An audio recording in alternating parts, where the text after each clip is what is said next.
This is my Don't sit brother, in. Colin Stuckert. What's up, What's friends? up? FRENS, Yes, as friends. we say on Twitter, I have of no idea course. what any of that Twitter lingo means, but I'm learning. Yeah, you actually it shocks me that I spend more time on Twitter than you. That doesn't really make sense to me because you're like you were on Twitter. How many years have you been on Twitter? 4 months. Oh, okay. So you're new to I Twitter too. like, yeah, I never got into it. I didn't get it. And I love it now. It's amazing. But you definitely Yeah, I don't know have, how more. you have the training from the pros. So I need to learn. I guess. I think I just started studying how people do Twitter and, Yeah, there's definitely a style. took some And mental that's good. notes. Yep. Yeah. So, okay, I'm pumped to have you on because as I tweeted earlier today, I don't know if you saw it, but I said I'm going to interview the most, what did I say? Did you see it? The most Yeah. passionate and intense individual I've ever met. So I think the world needs to witness that as well if they haven't already witnessed it through your social media and your podcast and all of that. Um, yeah, I'm trying to figure out where to even begin because I've spent 30 years with you, Hmm. or maybe Are you maybe only more. 30? You're older than 30. I guess you Sorry, didn't recall the 33. first three. Uh, I like to just yeah, that's a throw a long random number. freaking time. Damn. Yeah, and Well, I'm only here because of you. Like I'm in Bitcoin because of you. That's my story about orange pilling and all of that. hmm. But let's talk about how you got into Bitcoin. How did that whole thing happen? Yeah, and actually, you kind of got into Bitcoin on your own too. I didn't really. I A was little kind of bit. like into it a little bit, and and then you kind of did your own crazy thing and got into it way deeper than me even. And now you know all these people, and I'm catching up. Uh, but I mean, my discovery of Bitcoin was like anyone else. It's like, oh, cryptocurrency, this is amazing. It's going to change the world, and you buy Bitcoin, and then you like mess around with some of the altcoins, you do that kind of stuff. And I like bought and sold a little bit. I generated a tax bill, paid the IRS, did all the stuff you're supposed to do. And then really 2020 happened and I was like, wow, okay. Now Bitcoin as a thesis and as a way to change the world is really becoming apparent in how much it's needed. And then Michael Saylor comes around and I got to give that guy credit. Like he's the guy that really pushed me Ooh. over the edge from selling most of my gold and just going almost all in on Bitcoin. And now we're here today and every day that thesis becomes more apparent and obvious. And I guess at this point, I'm just trying to make sure I'm not becoming too confirmation biasy, where I'm just like go on Twitter and everyone's like, "Oh, Bitcoin's amazing," and you have those Mhm. Bitcoin tweets where every day it's like it's amazing, and they don't get it, they're not going to make it, and but you have to be careful for that not to become an echo chamber. So, right, I still think real estate and land and things like that, and maybe even a little bit of silver, can have a place, but I'm still mostly Bitcoin. For mostly the revolution of it, though, it's like not really about Right. becoming wealthy to me. It's more about changing the world. And so, Okay. And how do you think that, like briefly, Bitcoin can do just that? Like how can it change the world? oh, I mean, there's so many avenues to go with that. Yeah. But what would you say like the number one thing that sticks out to you? Just I just remember like you would be running like pacing at the house like and all I hear is Bitcoin, Bitcoin, Bitcoin, how it's going to like help our family and how we all need it and how it's Mhm. just changing the world. And so I'm kind of wondering like what is like the big thing that sticks out to you? Well, it's Is obviously it the is it money. It's obviously the money. It fixes the money. And as Bitcoiners like to say, it's fix the money, fix the world. For me, like inflation was a big thing because I had worked as an entrepreneur for 15 years, had a big exit in 2020, and then I had this cash, and I'm like, what do I do with this? And I'm not one in my older years. I was when I was younger, but I've gotten to a point where I don't want to just like randomly invest in everything and spend every dollar I have because that was kind of my strategy in building my companies. And now I'm in preservation mode, conservation mode because I have kids. So now I have to be very strategic. It's kind of the exact opposite of how I was in my 20s, where I was like, if I had an idea, I'd just throw every penny I had at it. Now I need to figure out how to preserve wealth and grow it and be a lot more conservative. And obviously the world's crazy right now and all the things they were doing in 2020. Long story short, the money, the inflation, that's a major problem. That's a huge problem because I'm also an entrepreneur and I believe in growth and investing. And I don't want to just kind of sit back. And I mean, I know I could just sit back and basically stack Bitcoin for the rest of my life and I'll probably be fine, as will my family. But I also want to grow products and services and engage in entrepreneurship as I have my entire adult life. Right. So I have to kind of balance those two. Like, is there a way for me to have returns in the crazy world we live in right now with like inflation at all-time high, cost of capital, as Saylor says? Or should I just like wait for a few years? I'm still not really sure, but I'm way slower. Yeah. And that's the other thing about Bitcoin is it just makes you slow down a little bit, be a lot more conscious of how you spend money, how you save it, how you invest it, et cetera. I think I'm definitely more at a wait and see right now, while also I'm prioritizing real estate a little bit because the world is decentralizing. We already see that. That's what the internet did, and that's what Bitcoin did. And this also answers the question of what I think Bitcoin is doing is it is helping dematerialize these consolidated power structures. And like Saylor says, it demonetizes violence. It's basically the sovereign individual thesis, the book played out in real time. We're seeing it. So we're going to have a return to a smaller way of life and probably smaller city states, probably smaller sovereign communities and even neighborhoods. And I'm diving deep into all these different libertarian ideas that I never knew about growing up or anything. So it's crazy at 36, even with what I've done in my life, I feel like I have so much to learn and there's always some new thing to discover. And it's part of the amazing thing that is life. Mm-hmm. So it's like each one of those things is changing the world, but we'd have to go through it and pick apart to figure out like what is the singular thing. I mean, the money's a big thing. The money's a really big thing because it is it's theft from humanity and it hurts the lower classes the most. And it's just, I mean, if you care about humans at all, it's just completely and utterly disgusting. And that's probably what makes me the most angry. And then all the other things though, like health and how to live and getting out of cities and just the craziness that these consolidated power structures monetize. It's like, that's kind of like a second order effect. That's a result of the fact that they have a monopoly on the money printer. Yeah. So we can go wherever you want with that.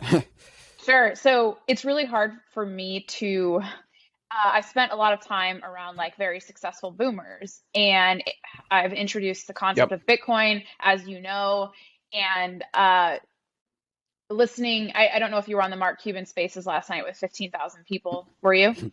No, I just hear people talking about it and I don't care that much. He's just a billionaire. Like, he's a billionaire that got in early and made $1 billion or whatever he made because of timing. Right. And it's really hard for me to wrap my head around someone who, I don't know. It seems like he has a ton of experience as an entrepreneur and building businesses, and he understands the financial system, but yet he literally said like, oh, all you Bitcoiners believe that the Fed doesn't know what they're doing. They have it.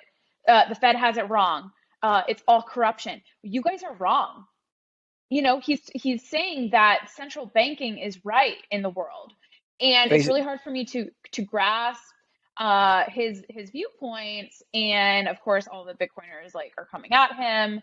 But I know that you have a view on that because that's exactly what you just explained. Did he explain why? Did he follow up that statement with any material examples or anything? Gosh, it was hard for me to remember every single thing that was said, but I don't remember that part.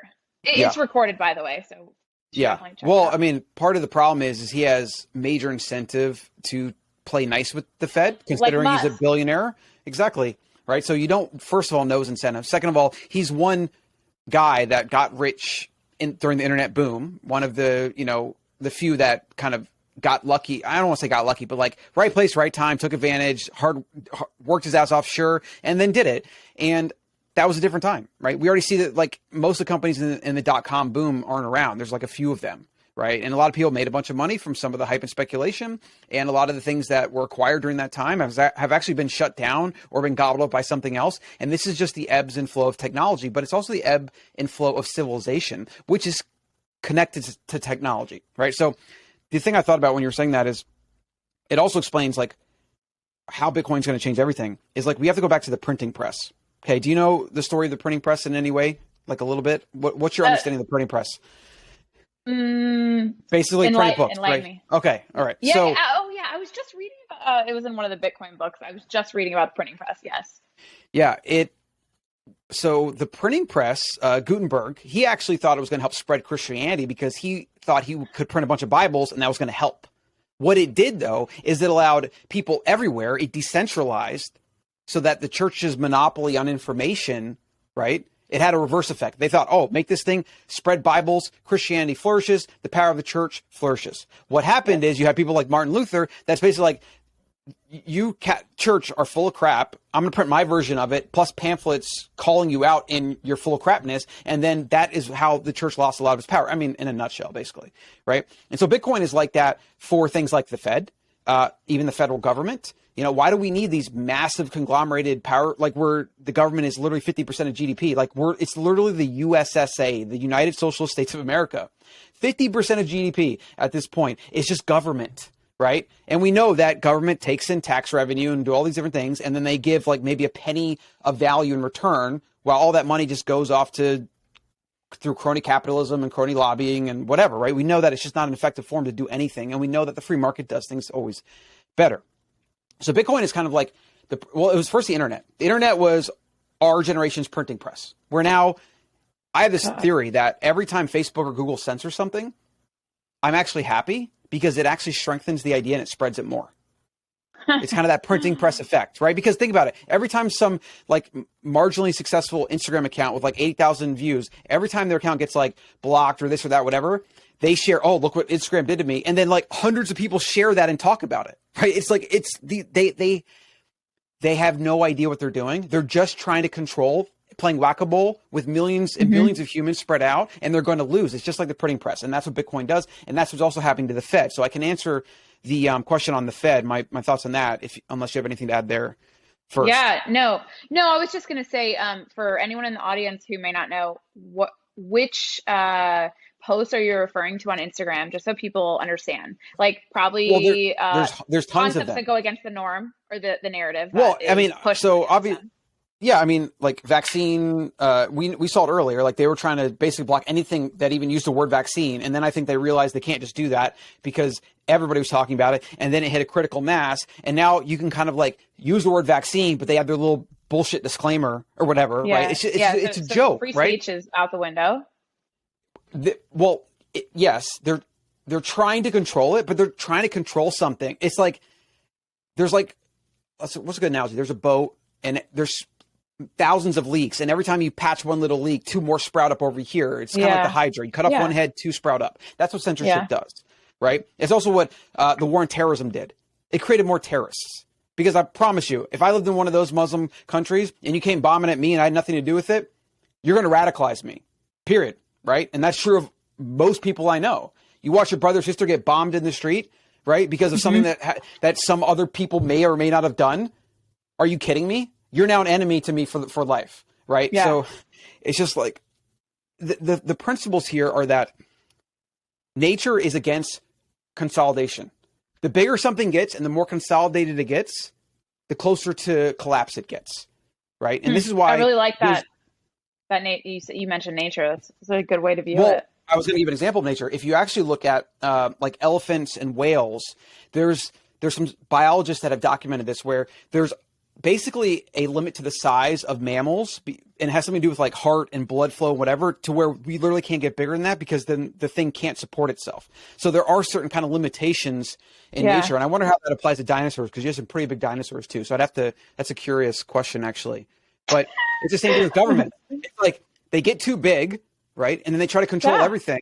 And then new technology comes out that threatens that. So they try to oppress that. And all it does is it basically is a Hydra. It creates more of that thing, and then it just gets worse and worse and worse until the thing collapses itself. And this is why history is cycles of boom and bust, power, centralization, loss of power, decentralization, et cetera, et cetera, et cetera.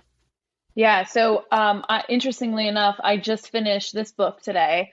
Jeff Booth's The Price of Tomorrow. Did you read it?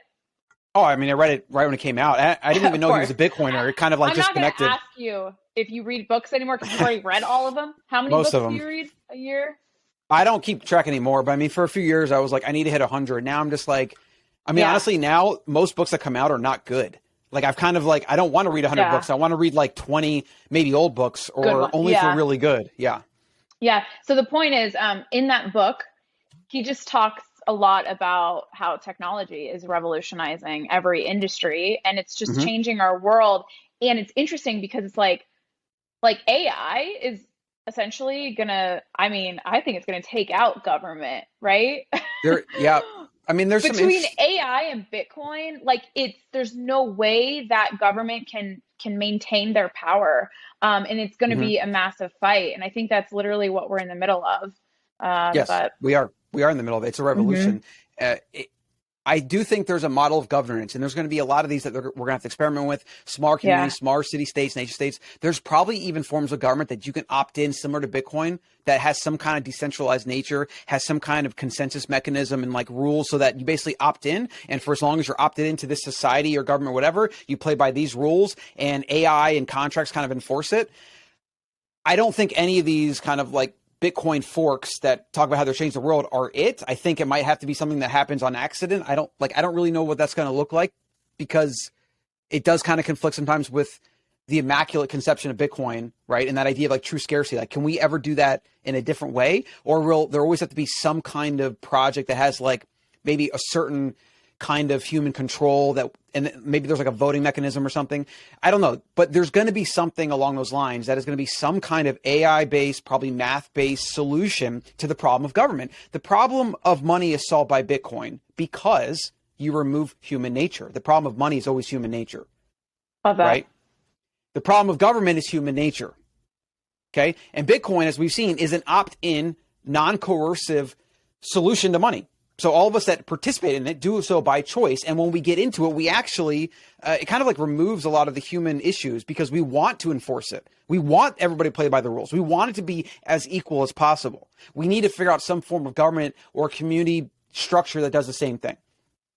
Yeah, so really amazing points. I think that someone, for instance, like Mark Cuban, would argue that Bitcoin isn't possible without some form of regulating. And so I think that that's like a big part of the discussion today is like, how will Bitcoin be implemented? Uh, because we know that there's going to be regulations. So it's kind of like, while we want it to be non-government, like sovereign individuals, but is that realistic? Like, I don't think we can do it without. I feel very strongly that we can't do it without government and Okay, let me ask regulations. you about But that then. So why? hmm, I don't And know. I just regardless of what see it. he said, because I don't know what he said or what his argument would Yeah, be, but like, how would you, if you think regulation, okay, so there's one argument, there's regulation is good for mass adoption. Yeah, sure. I think I could see that. And there's Kind one of on where that like, side. yeah, and there's one that's like, okay, Bitcoin can't survive without regulation, but then I would say, what has it been doing for 12 years? Right? If Great they could have point. shut it down or really regulated, they would have already. That's just the reality, right? Yeah. So what are your thoughts on that? Like, so how's the regulation fit into this? And maybe I can like offer some commentary on it. Yeah, I just think from a high level, I just think that in order to get it adopted quicker, I think that is the route is getting politicians involved. And I know that Bitcoin is so anti-politician. Like, I know we don't want to get them involved, but I just, now that I'm working in mining, I'm watching how like the governor of Texas is now like a proponent for mining in Texas. So there's going to be incentives for miners. And so I'm kind of watching all of this unfold, and it just seems near impossible to grow it, if you will, without their you know, intervention. So two things then. One, it's grown by itself while actually being Yeah. attacked the whole way. So that's one thing. And then I think the real kind of discussion here is, will it help Bitcoin because it will get us closer to hyper Bitcoinization? That's kind of like what the thesis is. I haven't thought about this a whole lot, because I'm more at this point in my life at the point where I'm an anarchist, libertarian, left, agorist. Like, I just think all government is based on violence and coercion. But I do live in this society, and so like Yeah. I need to understand the game I'm still partaking in. Yes, and I think that regulation is fine. because it still fundamentally doesn't matter. That's kind of my philosophy. It's like they can't put it back in the box. They can't ban it. Like if the US does that, they will miss out on the boom that's coming, right? So it's only going to hurt them. And they just actually can't physically do it. It's kind of like the Great Wall in China. So you have a lot of citizens where there's a Great Firewall, not the Great Wall, but the Great Firewall. The citizens that know how to bypass that kind of laugh like, oh, I just like click my VPN button and then like there's the internet, right? So a lot of times some of these. Well, can you explain that? Can you explain what that is for people in China? So the Great Firewall is they ban like Facebook, Google, a lot of the websites that we have, so they have like their own services that are basically in debt with the Chinese government, and they control everything. I mean, the entire economy, the corporations, everything is controlled by the government. Okay, but like there's like a billion people there. They know how to get around this thing. It's just kind of this thing that's there that most people just default to, probably not paying attention to. Did you know that China actually banned the word censorship? They've censored the word censorship. It doesn't surprise me. Right. Honestly. So it's like, but even something like that, that's a violation of natural law. Information will always get out. Humans will always want to be free, and they will eventually kill themselves. That's what I believe of a place like China. It's what I believe of all tyranny, and that's why there's no Hitlers or Stalins that have kind of wanted to take over the world. The free market has spoken. You have more of a capitalistic free market. That's how to bring prosperity and wealth to your country. And therefore it's just the best way to ensure human happiness, whatever. And the founding fathers kind of had that figured out. We're vying from that today, but that's another topic. So I guess when it comes to regulation, it's like, if it helps more people get into Bitcoin, great. And so I definitely think the on and off ramps, like it does matter quite a bit, because even if I think about myself, like, I don't know if I would have done all the cyberpunky stuff of trying to figure out how to buy Bitcoin, because I looked into it early on and it was just like too complicated. And I'm pretty tech savvy. What year was that? I mean, that was probably 7, 8 years ago. You know, it's probably something like I saw. Right? I know. Imagine, right? So the on and off ramps do matter quite a bit. And I also believe Bitcoin is going to be the most, it's going to revolutionize the banking industry, especially with collateralized lending and Bitcoin loans and basically replacing real estate and being the strongest, best asset to make a loan against. Like, I think that's just we're going to have an unprecedented boom in finance and commerce and give opportunity to it's just amazing. It's amazing in every single way. So I think regulation is good, but I fundamentally don't really care. So when people get tied up in like, oh my God, the regulation FUD and this and that, it's just another form of politics. It's like arguing about who's going to be president. It doesn't matter. It doesn't matter who's president. It doesn't matter what party wins. It's all controlled and manipulated, and it's all bullshit. So that's kind of my philosophy on regulation. Yeah, I just I'm connected to some people who are, there's a small group of people like pushing for Bitcoin in politics, and I've had conversations with some of these people, and I think it's interesting because there are people who are like big advocates and doing a lot of work in this space and working closely with Senator Lummis and the Cruz and all of these important people. So and it's slowly getting back to DC, and it's just interesting because it is a big deal. It's the biggest deal we've ever seen, right? Yeah, I think that's great.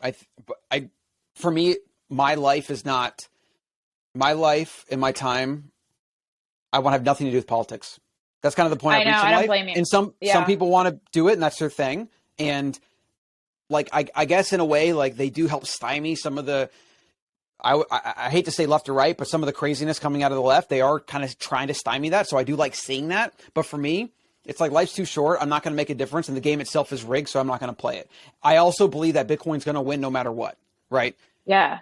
At least at this point. 5 years ago, if they would have basically like banned all on and off ramps and like you couldn't have apps and do all these things, like I think there could have been a very strong case to be made to try to play the political game to make it happen. But now that that's already there, and a lot of these companies they've raised millions of dollars, and like there's a lot to lose for a lot of people that have money and wealth in America. I think we've reached decentralization of Bitcoin and like crypto in America. I don't think they can put it back in the box. They can try to like ban it all they want, but like they'll get sued into oblivion. I just think there's too much ingrained at this point. So that regulation at this point is going to just give access to more people, and that's good. Maybe, yeah. But I think Bitcoin's won already. So yeah, I think it has too, for sure. I certainly felt the impact from being introduced to it. And even though I tell everyone, like, 3 years ago, you asked me to download the apps, or not asked me, but like told me you need Yeah. to do this, download everything, put some money in, and I never did it. Obviously, kicking myself. But then it was this year, and my point with all of this is, I feel like I was so ready to be introduced to Bitcoin and see it as a philosophical revelation for myself, because I already had, I mean, you and I, like our family, we've been major skeptics to like the food industry, and that's what your entire business, your supplement company, was based on, is fighting against big food and how toxic and dangerous it is for people to just like eat what's been or eat the standard American diet. So because of all of that, I already had a lot of skepticism, and I've also kind of seen the financial world from a unique standpoint. Mm-hmm. So I had every reason to start listening and pay attention. Yep. But what would you say that you felt the same? Like, you were already just a massive skeptic towards like anything. I mean, the food thing is kind of what got you in initially, but yeah. Can you talk about that more? I thought about that a lot and talked about that. Let me just I'll give you the audience a quick rundown of like my red pill adventure, if you will. Yeah. It was go to LA Fitness for like 4 hours a day because I wanted to get abs, finding CrossFit, which was great, but it actually really led me to the paleo diet. Then that got me into understanding nutrition and ancestral and evolutionary biology and psychology. And then that led me to basically questioning everything. How we organize in cities, how we don't know our neighbors' names, even the concept of monogamy and all these other things. And like, I don't want to get into any of those because they're all dicey rabbit holes, but the reality is all the things that are established as normal are actually not natural. And a lot of them, the way it is today, are multi-billion-dollar industries around supporting a narrative, right? Vaccines, big pharma, big medical, sick care, not healthcare, right? All this stuff is propped up and supported. Some would call them conspiracies. I call them accidental conspiracies. They are just byproducts of government mingling, and you can probably tie this back to government-controlled money, that create these different incentives that people take advantage of, and then they make money from. And then when you're making money in a business, what do? You try to make more money, and you try to at least make sure you don't lose your money. So then research comes out, and the infiltration of college and professors and grant money, everything is connected to have a system that basically turns modern humans into sheep. And I don't mean that as a pejorative to them, although that's another topic. They're sheep or cattle, and they're monetized and controlled. And it's all supported by propaganda, MSM, big pharma, the medical cartel, etc., right? To basically send their dollars and tax revenues, but also the products, services, the entertainment, everything we've seen. They're all in bed together. So every single major industry that is kind of part of like the masses, what they do, big food, big pharma, restaurant food, entertainment, Hollywood, like all these different institutions all work together to maintain that status quo because that's their golden goose. And just figuring out how broken nutrition was and how everything that they told you about how to eat and how not to eat, that didn't work for me for years. And I finally uncovered it. And then I finally got abs, and I finally got healthy, whatever. And I finally like dealt with my allergies. That was like the stepping stone to be able to then see how every literal thing in society that is accepted by the masses is broken, flawed, right? And a lot of times based on just straight up propaganda, based on blatant fraud, based on research fraud, medical fraud. Like, it's unbelievable just how scary it is when you go a little bit under the surface. And so my whole theme with Better Human, what we're doing is opt out. I've already opted out of their food, right? I've opted out of their entertainment. I'm about to cancel my Netflix subscription because I can't even find a show anymore that I like. It's all being dumbed down for the masses, and it's all garbage at this point, right? Like, and that's an example of how you see the infiltration of the status quo and the big mega corporations and big government and all that. You see how they're all working together. And it's not like there's some mastermind saying, let's do this, let's do that. They're just incentives in place and a profit motive that create clown world, right? And it will implode itself. We don't have to have a revolution. I actually think it's going to be a bloodless revolution because, again, it's going to be technology. Technology and decentralization is the way that you revolt without having to kill people, basically. So I think Bitcoin is part of that revolution. 100%. It's a catalyst. It's demonetizing violence, as Saylor says, and it's sucking value out of the broken fiat system, and it's moving it back to individuals and giving them sovereignty, just like with food. If we stop eating processed food, if we stop eating at restaurants and all this junk, what happens to the industry, right? It has to adapt and change or go under. It's just a free market. It's just going to be a free market solution. And that's why Bitcoin is literally the free market money of the people. And somebody like Mark Cuban that made all of his money in the system, playing with regulators and playing that game and doing finance and whatever, all of that is built to support somebody like him. It's every contract. I'm in a contract right now that I got fucked, basically. Every contract that's you get from like private equity and venture and this and that, they're all one-sided to those. He who has the gold makes the rules. It's unbelievable sometimes how shady, like standard, oh, this is a boilerplate contract. This is what everybody does. I'm so sick of hearing that shit. And rant. It's like literally phenomenal how normalized that behavior is too. Yep, it's just by analogy. Scary. Yep. It's so scary. I often think about, I just can't help but to constantly remind myself of, and literally you may even remember this because I always had to ask for your help, assistance, and editing skills, or proofreading skills for one of my papers back when I was taking a world civilization class, this was my American history class, and I wrote about the effects of the World War II in America. Yep. So it was like an 8-page paper, and I just think that so many of these major issues, like a lot of these corporations came out of post-war, and it moved people into these suburbs and put the wives in the kitchens, and the men were working, and then we are producing all of these new products. So we have this like wave of new invention and an enormous influx of money in America.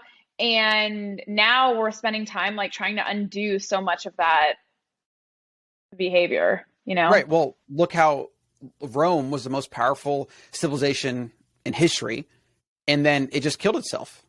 Right. Some people believe it's because they actually switched the water carrier to lead aqueducts, and that like ruined their brains. But a lot of people also believe that it was because they were debasing the money. No government. Well, do you know about that real quick before I move on? They would clip coins. So you have a coin and you basically melt it down. You take like the gold, the silver out, and you put like copper and tin. Over time, the market figures this out though. Oh yeah. I read this. Yeah. So that was part of the fall, but it was also just when you reach peak centralization, you can't sustain that, right? It's actually, you see this in a lot. So most Fortune 500 companies, there's like an average lifespan. Most of them come up, maybe they're founder led. They have that like visionary CEO, and then they start their decline, right? You can't maintain something like that. Like without someone like Steve Jobs with Apple. I believe Apple's on the decline. I'll be very surprised if they kind of like out innovate or whatever, because they don't have the same visionary. They're almost too big for their own good, and it's going to make them not have to be as entrepreneurial or creative or whatever, right? A lot of times abundance is the worst thing that can happen to you because it doesn't force you to be creative and to try things and experiment. You get lazy, you rest on your laurels, right? Same thing with any superpower. America, we have the petrodollar. We did all these things after World War II. We were the superpower, and we took advantage of that. And we did all these things, and we brought prosperity to all. And fortunately, we were kind of a free market, or mostly free market. But over time, you get the creep of interest and regulation and this. And honestly, the problem with America and with any democracy is the crony capitalism and the crony politics that goes on. That's the problem with it. If we could somehow detach that, I actually think that government could probably exist and be a net positive for humanity and for its people, whatever. But until, it's just like with money, until we can detach humanity from money, which we've done with Bitcoin, right? Until we can detach humanity from government, it's going to go the same route. Centralize, control, power. Then those up here try to maintain it. And then they get ever more ridiculous in their like vaccine passports and this and that. And I mean, the next 5 years are going to be very kooky. People have no idea. They're going to, as they lose power, they're going to actually try to clamp down more, right? Really but scary. They're going to fail. They're going to fail because you just can't manage as many people. It's like a violation of natural law, right? So they're going to lose power.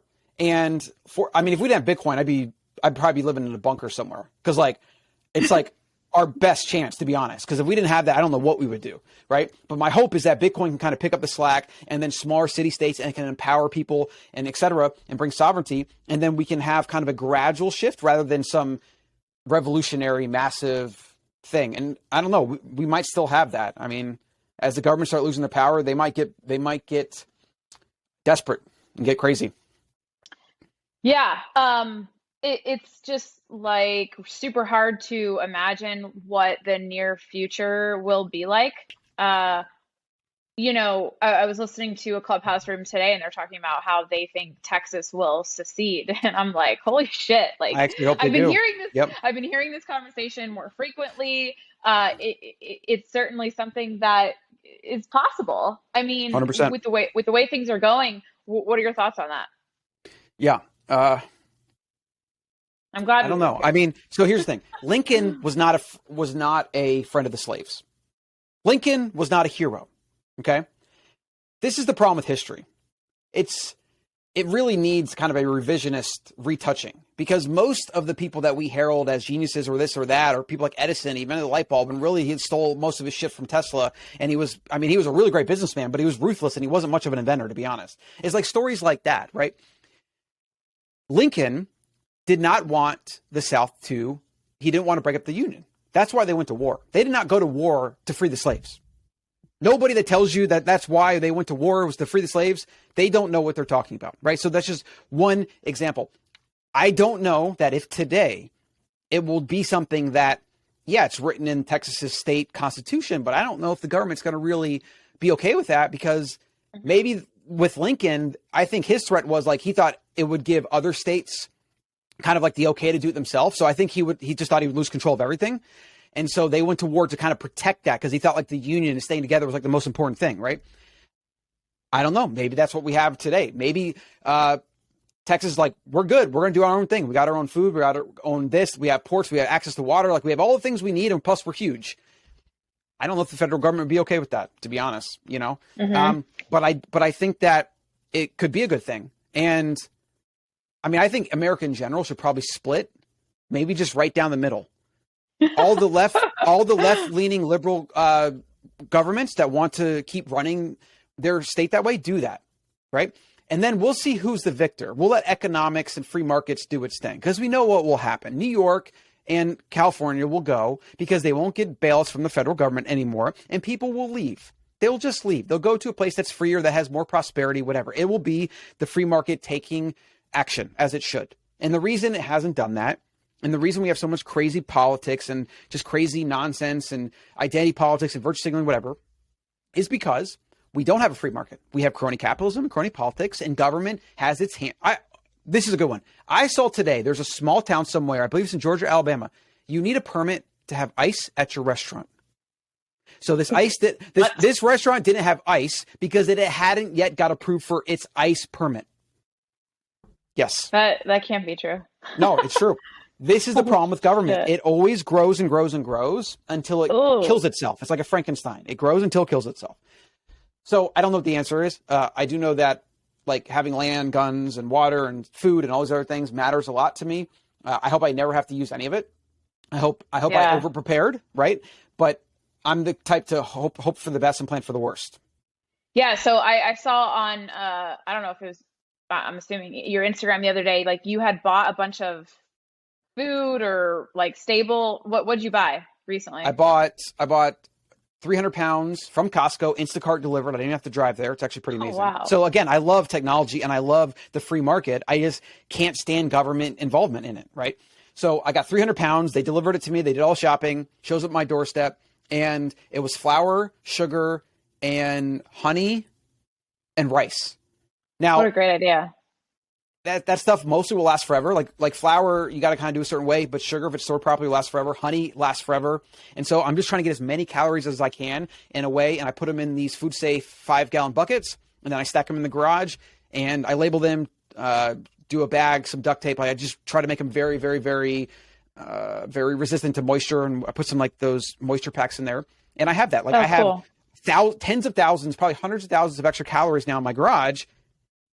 if worse comes to worse, or if there's even a supply chain breakdown for 6 months or whatever. I was just going to ask if this came out of the recent news of the supply chain issues. That just strengthened my need for it, right? Well, I mean, so when I was in Houston, and you guys experienced this as well, and we dealt with the freeze earlier this year in February. Yep. In Houston, I spoke to a guy who's very close to the big business in the energy sector in Houston. And he said he spoke to ERCOT and they said we were 2 minutes from a 3-month shutdown. So like a lot of people would have died. Back then? In February when we had that. So I was without water and power for 3 full days. He said that week we were 2 minutes from a 3-month shutdown. And if that were to occur, and imagine it's 2021 and we were in a situation like that, that is terrifying. And this shit can really exist today. So buying all that food is the right move. And generators and gas. We have gas to get to Mexico. We have enough. Yeah, that's people good. Don't realize if electricity in a place like Austin is out for a couple weeks at a time, we're talking about thousands of deaths. If it's out for a month, we're talking about tens of thousands of deaths, right? People have no idea how fragile the electrical grid is, but also just food supply, distribution. I mean, everything. Like, I think that if we had hyperinflation, like let's say the US dollar collapses, we have hyperinflation, Zimbabwe style, right? How would the rest of the world operate? I mean, fortunately we have Bitcoin, so like maybe they could find a quick solution, but I think supply chains would come to a halt. I think energy and power and all these different things that are based on all these different connections, if they don't have a way to commerce with money because the dollar is inflating or we're doing this every single day, it would come to a standstill, right? And then no food, no power, maybe not even water, or all these things that people live on. And that nobody, I mean, when I say nobody, I mean like 99.9% of the population is completely reliant on these supply chains. If they go, they have nothing. Most people don't even have enough food for more than like a couple weeks. I plan for the best. And plus, our story, our house flooded. That was insane. We had no power for about 8 days, bouncing around Airbnbs, whatever. And my entire motivation this year has been to find 10 acres outside of Austin to basically have as our backup plan, because some are saying it's probably going to happen again this winter. My God. Yeah. Yeah. I read Emergency 8 years ago by Neil Strauss. Oh, I remember you talking about this one. That was before any of this. And this kind of just reactivated my need. And people just don't understand how fragile society is. You just don't. Yeah, I remember even a few years back, like people I knew who were just like you guys don't understand what's coming. Something global is coming and it's going to be deadly. And this is pre-COVID. So this person that used to talk about this, I would be like, impossible. I just doubted everything. Yep. And sure enough, he was like, now you know what I'm talking about. When the whole COVID thing happened, it was insanity. The Sovereign Individual book predicted a digital cash.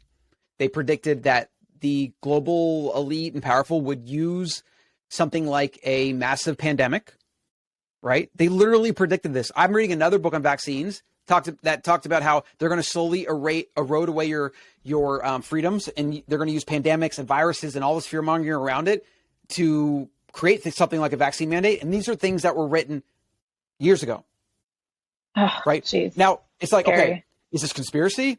No, again, it's incentive. When you have power and you have money and you have control over it, you want to do everything you can to keep it. There are people that have so much money and power that they just need a project. They just need something to do. They don't have to do anything. So what do they do? Like all of them, exactly. And people that we don't even know about, right? Now, does that mean they're a conspiracy? Well, I don't know, because every single day of my life, I wake up and I conspire with my family to be as safe, have as much money and security as possible. I conspire to do things, to build things, to create things, because I want to do that for myself and my family. I absolutely conspire. And when I conspire to do something and I did it, is that then a conspiracy? Like, it's actually just weird how even that idea is another one of these kind of gaslighting, like blanket statements that gets thrown around as a means to discredit, when the reality is like it goes with anything that the mainstream believes or uses, right? It's actually the opposite. So for every one of these conspiracy theorists that they were claiming in 2020, oh, they're never going to be vaccine mandates. We'll never see that. Oh, brutal. Do you people, I hope, anybody listening that was maybe on that side have at least woken up a little bit, right? Well, so, okay, and this is insane. I didn't really expect this. I was just out in Vegas, as you know, last week, and I went over to the Rio where the WSOP, the World Series of Poker, is taking place, to see Ebony play, my best friend, and I was shocked. They have all these signs that say, like, you have to present your vaccination status. And I'm just like, so I asked all the guys at the poker house, I'm like, wait, you guys are all vaccinated? They're like, yeah, you have to be to enter into and play in the WSOP. And I'm just like, disgusting. What? I'm so shocked by it. I did not expect that. I mean, damn. Do you know how many kids? Do you know what the vaccine schedule for a child is? How many it is? Yeah, it's some crazy number. I know I was vaccinated. 75. Yeah, but you and I might have had 10 to 12.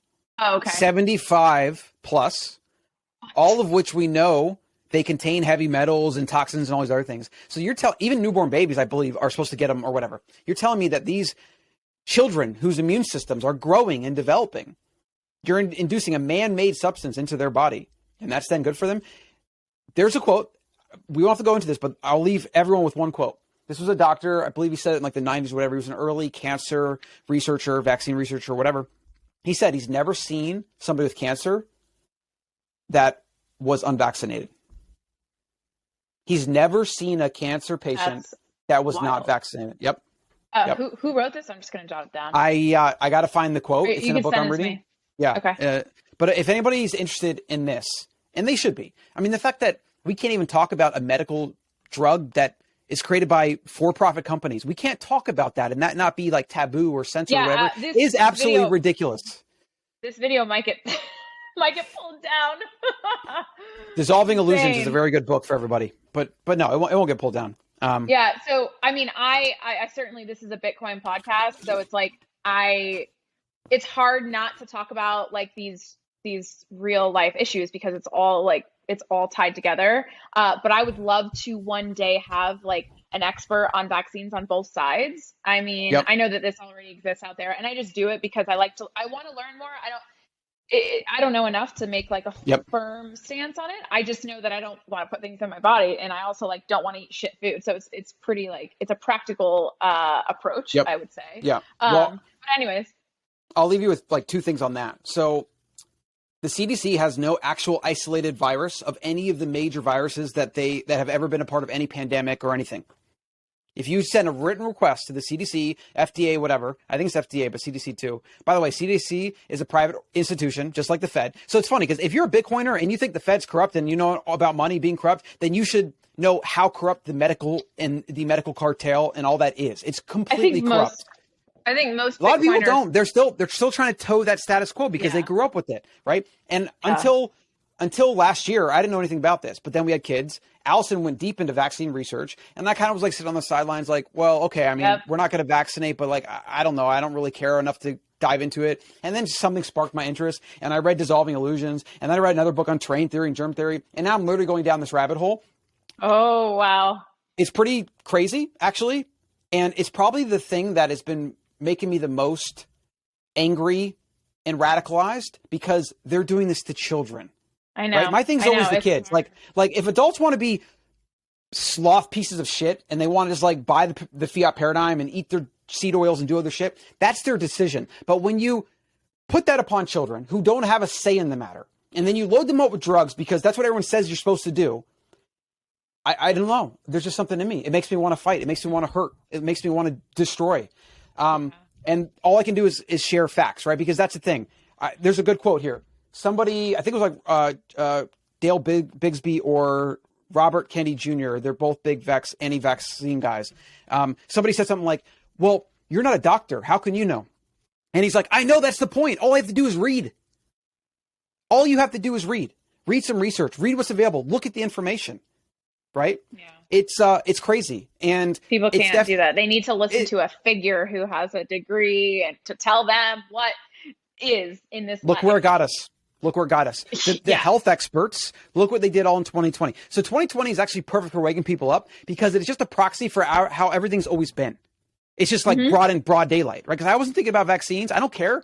I didn't even think about government. I don't give a shit about politics. But then they started thrusting into my face. They started telling me I can't fly unless my child wears a mask. That's not happening. We're not doing that, right? They're restricting my freedoms, right? Because of their bullshit. Did you know that HIV and AIDS, there's no evidence that they're correlated? Fauci was at the front of that. Fauci was at the front of promoting the whole AIDS HIV scare. I remember that whole thing. Yep. Yeah, geez. So just more things, just more examples. Did you know that last bit of a thing on this, right? 90% of all these lethal viruses like polio and some of the early, like whooping cough, things like that, 90%, or it was a 90% decline in cases before the vaccines were ever introduced. Do you know what the mechanism that caused that is? Why do you think that these easily transmissible diseases, why would they have started coming down as technology and innovation was going up? What thing do you think could have contributed to that? Think about this. Washing my hands, running water. Yeah. Sanitation.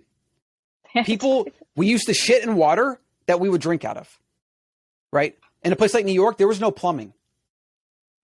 They would literally dump shit over the side and people below would live in it. And like, all of these things were basically like literally, I mean, the research is the data, not even research, but the data is so overwhelmingly obvious that these diseases and these things that like vaccines are taking the credit for is a result of basic sanitation.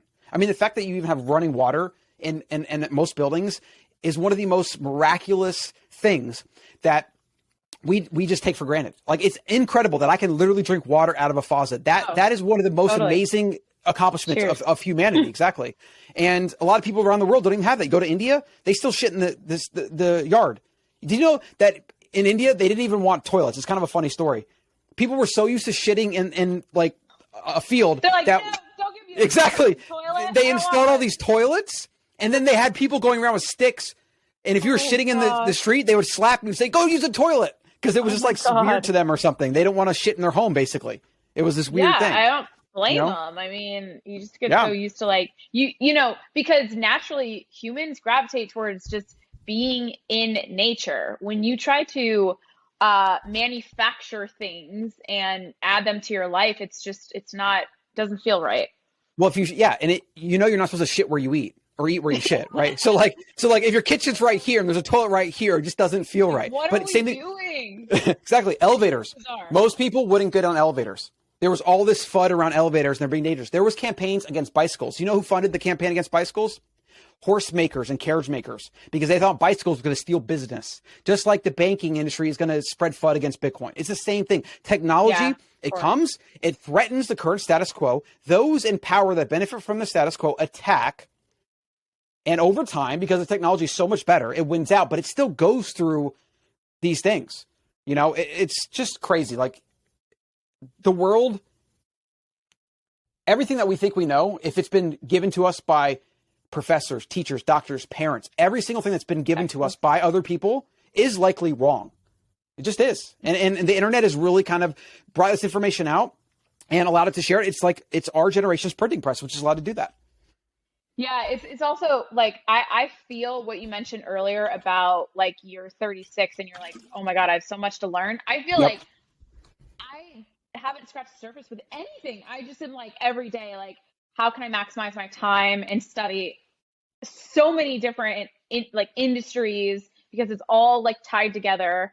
I can't find enough time to do it all, and I'm so overwhelmed with it. But it's something you got to deal with.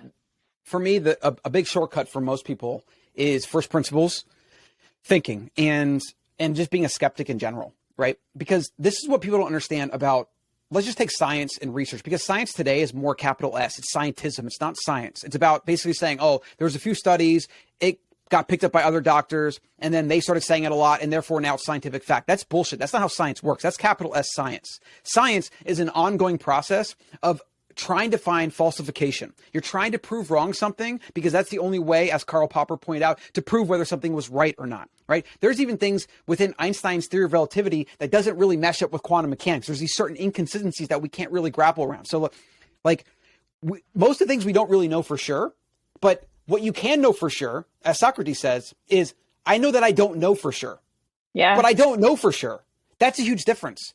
Every medical professional, every politician goes up on a podium pretending to know when what they should be saying is the only thing I know for sure is I don't know.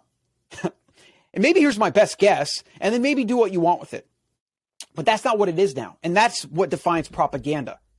Propaganda is defined by belief systems that aren't based on empirical evidence or falsification. They're based on beliefs, right? It is science with a capital S is our generation's new religion, right? And you look at somebody like John Vernake's he has The Meaning Crisis, which is a really great YouTube series I recommend everyone look into. He talks about how we're going through a meaning crisis and people don't have any meaning. They don't have any purpose. They don't have any struggle, and like how all these things are connected and how it's a byproduct of our comfortable society. And if you actually look back at Nietzsche, so Nietzsche, when he said infamously, God is dead, he meant that the values that Christianity imparted into society no longer worked for people. Therefore, God is dead. And we need to find our own meaning and create our own meaning. And we need to pursue the overman. And then, I mean, I love Nietzsche. His shit is crazy. But basically, we're going through that another similar, it's kind of like centralized belief system crumbles. And then new one has to be formed. And people look for meaning. And then we have to find out what our new belief system is, right? So we're going through this revolution right now, actually. Yeah, it's powerful stuff. to say the least. It's like, I mean, everything that you discussed today needs its own episode. Yeah. So well, what can we? I mean, what are some things we can kind of leave people with? I mean, so I was trying to give them an example of how first principles thinking, skepticism, being like Socrates, where the only thing you know is that you know nothing. I think people don't shrug their shoulders enough and just say, I don't know. I agree. So fucking powerful to do that, right? Yeah. It's like, so somebody comes at you, they want your opinion on something. You're like, I don't fucking know. I don't care. How powerful is that? Just say that. It's this desire for certainty. It's another one of those mental defects of the human mind, because certainty, right, was how we succumbed to groupthink, and groupthink was a form of tribalism. It is a form of tribalism that kept our ancestors safe. Because if you didn't think like the tribe, you were a threat to the tribe. And if you're a threat to the tribe, Mother Nature weeded your genes out of the gene pool. You're dead. Yeah, basically. Exactly. Yeah, I mean, I just struggle, like, I struggle being out in society with, like, normies and trying to socialize with people who aren't doing enough shrugging. They aren't skeptics enough. They aren't questioning propaganda, MSM. And so then I kind of like, I'm turning into more of like a recluse. Like, I'm the most social person, as people know, but I find myself just wanting to like be inside, be on Twitter with like-minded individuals and like have these conversations that I don't see in the wild ever. Yeah. It's just bizarre to me. I mean, it seems hard. Like no one, hard. It's like I'll be out and it seems like no one knows what Bitcoin is or why we should introduce it, and it's okay if people don't know. Like, everyone has to start somewhere. Everyone is on their own unique journey. And that is literally why I started this pod, to just try and help people get in a simple way. But yeah, it's fascinating to know that most people just kind of like go on about their life and don't really question everything that's going on. That's history, though. I mean, all revolutions happen by the few that make it happen, right? All technology is created by the few that tinker and tinker and tinker and create and create and create. And the only time the masses come along is when it's too painful to not come along. And so that actually, maybe before we wrap up, we can talk about my new project and what I'm doing, what I'm committing my life to. We have to give the masses a way that is so much better that they have FOMO and pain if they don't opt into it. right? Mhm. That's everything. So that's what the internet was supposed to promise. The internet was supposed to be so much better and this and that and whatever, but it was too early. Like Vans.com, Pets.com, all these things that just collapsed. They thought they could have a bunch of money and they could force their way in. It wasn't there yet. But then Amazon took the long game and they built a little bit at a time. And now when I go to a store, I went to Home Depot last night. It took so much damn time. We did it as a field trip for the family because I wasn't there to get what I needed at better prices. I could just go on Amazon and get that and save my time. We went there more to give the kids something to do, right? And don't get me started on inflation. Holy shit, is stuff expensive. I don't really shop in retail anymore, but when you shop retail, you see how expensive it is. Oh. I don't know how people are going to make it. Oh my God, I don't know how they're going to make it, right? Yeah. So it's that famous like Lenin or communist quote. It's something like along the lines of like, man will kind of see the truth when there's a boot on his neck. And even then he'll try not to, right? It's going to be a combination of it being so painful that like the government is so tyrannical that they just like have to revolt, or it's going to be people like us that build a new parallel, better system. And this is also what decentralization is. It's just like moving to other ways of life. It's going to take that. And it's going to be some combination of the both. And then the free market will respond because as people opt out of the system and go to new counter economies and smaller city states and things like that, or even other countries, then those governments that aren't behaving like any company will lose customers, right? So that's kind of what the sovereign individual thesis is about. It's about we need governments to act like businesses and treat their customers like royalty. But governments have a monopoly and they treat their customers like cattle, right? You see that? And they use propaganda and fear mongering and all this shit to do that. But that will erode away. So my project, this is what we're doing, is we're building an open source community outside of Austin, Texas. I'm aiming for 50 to 100 acres. And anybody that's interested can hit me up because we're going to probably take some families that want to maybe homestead there to start building the community. We're going to sell some plots. We're going to have kind of a, I'm thinking of like an adult summer camp / like food farm, completely off-grid, decentralized place. Oh, it sounds so cool. That I want it to be so amazing that I'm pulling people from Austin and they're coming for the weekend and they're like, I want to stay here. That's what has to happen. We have to make going to like a smaller, slower way of life so much better than the option of like living in a city and having all their conveniences. We have to make it so much better, like 10x better, for them to then actually entertain the idea that maybe I will live out of the city. I can go to the city whenever I want. I'll live an hour outside the city. That's what we're building. I'm super excited about it. It's where we're going to eventually move the family and do all these things. And yep, it's amazing. We're calling it Sovereign That One. means I'm coming. 100%. Wow. And we're going to have tiny homes amazing. and like a lake and have, I want to build a town actually, like turn into its own town. That's so cool. Yep. Well, you might need some developers for that, real estate developers. I do, because I'm going to have to play, within the paradigm I want. I really want to just like go find land and do what I want and completely circumvent all of that. But I got to figure out a way, because what I want to do, I want to open source this. I want to follow kind of the Elon battery. I love this. I want to say, look, we made this profitable. This is our members. This is people that live there. This is the economic model. And then now you take this, do it anywhere you want, and go to investors, crowdfund it, do friends and family. I want to basically give that to the world, because that is how we're going to basically remove power and siphon off value from cities into around cities. And then it makes cities better and stronger. And then cities can get their own food. And we can basically move more to that sovereign individual thesis. That is super badass. Well, sovereignhumans.org we have, and the project one is Sovereign One. And every time I talk to you, you have like a new business idea. So well, this is I know, but for 2 years I've been trying to figure out what I want to do, and everything's been like not really there. So like I'm finally there. Yeah, I feel like you've been talking about doing something like this for years. You've always said I want to like do a community like outside of the city. Like, so I get that. I mean, that's always been in your heart, which I love so much. Okay. Real quick. So we moved to the country, as you know. We live an hour outside of Texas. We had an amazing property, big house, 10 acres, amazing. But then we got kind of lonely. And here's the thing. You can return to nature. All of us can. We can go outside right now and live in the woods if we wanted to. But what is the one thing in nature that if you go by yourself or with your family, what are you missing? That's actually the most important thing for human nature. What are you missing if you do that? Well, okay, so what do you mean? Human interaction. Community.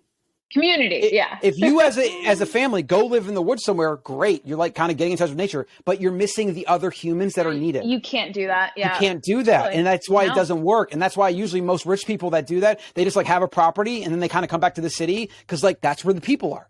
I want to build the people there, and then I never have to leave. And that's what I learned through that process. It's great to have some property, but I don't want to be there all the time unless there's a lot of people around me that I want to be around. So we're going to build a community and treat it as a place where like you can come on the weekends, you can drop your kids off for as long as you want, and like we'll have a kind of like a summer camp feel, and we're going to raise our own food. Cool. We're going to be off grid.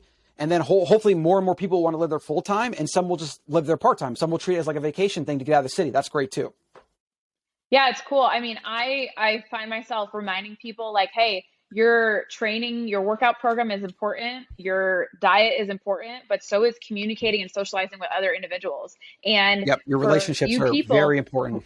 Yeah, like human interaction. If you are like, even though I find myself being at home more, I still crave people and interaction. And I just, it's so tough because this technological revolution has forced people to just be here all day and ignore human interaction. So I just try to like encourage people to get out and hang out with people and socialize. No, it's a big problem. Yeah. Yeah. So before we go, I usually have 3 little rapid fire questions I like to give my guests. So the first one is, if you could describe Bitcoin in one word, what would it be? Sovereignty. Okay, cool. Freedom, sovereignty, revolution. I could go on, but you picked one. And the second one is, if you could share Bitcoin with someone or tell someone about Bitcoin in a phrase or a sentence, what would it be? If I could tell someone, phrase. It could be anything. Bitcoin is the future of humanity, and you're either going to come in now or you're going to come in later. So you're already a Bitcoiner, you just don't know it. So you might as well just do it now. That's all one sentence, with a few commas. Yeah, I often tell people you're a Bitcoiner and you don't know it. Like literally, I like, exactly. Guys, come on. You got a brain, then you're a Bitcoiner. Exactly. Okay, cool. The last one is, if you were stranded on an island and you could have one physical thing, what would it be? I would have one of those little survival tools that had an axe, a screwdriver, a fire starter, a rope, so nine a solar panel. It'd be like one thing with everything I needed on it. Like the whole thing. That's hilarious. All right, cool. Well, hey, thanks so much for your time today. That was amazing, and I think that we need 10 more podcasts to harp on those other topics. So I'll probably have you on again. Maybe we could do some co-hosting and have some cool guests on. Yep, definitely. We need to talk to Svetsky. Cool. I need to get him on, talk to him. Oh, we need to get Svetsky on. Yeah, him and I are going to do a pod anyways, but yeah. And so thebetterhuman.co. Get the newsletter, and that's all the updates. Guys. Thebetterhuman.co. If you guys want an intense perspective on everything going on in the world and you're against government, definitely listen to my brother's podcast. All right, cool. Or if you love government, I'll do my best. Yeah. Thanks. This was fun. I'll see you soon. Bye. Okay, bye.